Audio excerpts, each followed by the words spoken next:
I can shift more onto my back leg and stay in line with that force. But when I'm doing rolling, it should be straight in the line. If you're off a little bit, you're probably going to lose a point for doing it that way. The other thing, we talked about height and sometimes reaching over the other side.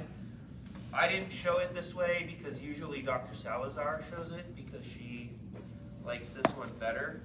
However, we're trying to take the load off of her this turn. So, if I'm going to bring both of my hands under, usually when you bring your top arm, does it matter to the opposite side? Yeah, opposite side. So my top arm is under his left shoulder blade here. Again, if you as a more debilitated patient, no neck control, I can slide up here to support his head.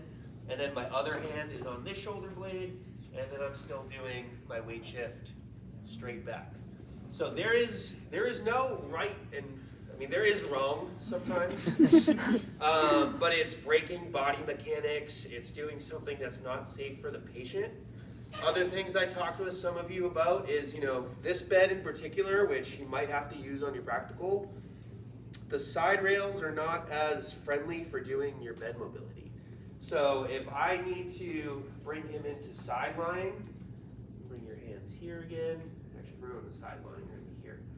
If I need to come up off my back leg and really, so it does move the bed when it's down. Maybe you hit the popper. It only turns the bed on apparently, it doesn't turn it off. So again, this is something you need to be aware of. You don't want to be moving the bed on the practical. That's not like an auto fail, but if you keep going while the bed's moving and you don't notice that, I'm gonna say something. Yeah, that would be a lot of fun. Don't unplug it, just be careful because I've never seen that before. So I might come in and do my right leg in front instead. I can use the side of the bed, the rail. I think I mentioned to some of you, you can maybe come down a little bit in this situation, not ideal, because now I'm a little bit twisted.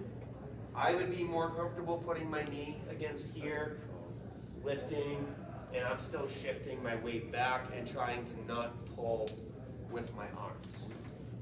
So making minor modifications like that to increase your leverage because of your arm length, leg length, etc., is not right or wrong as long as you're not breaking the principles of keeping your patient safe and body mechanics. So there's a lot, that's why we come around and show you guys individually little tweaks that are better. But the super specific hand placement, like I said, I like to go over the upper trap because now I don't have to reach as far around if I go around the arm. But we're not trying to get biceps versus brachioradialis as far as making these changes to make a super specific muscle test. We're just trying to get the job done safely and efficiently. So different frame of thinking from applied anatomy. So don't overthink hand placement as long as you're keeping your patient safe. What we'll do now is talk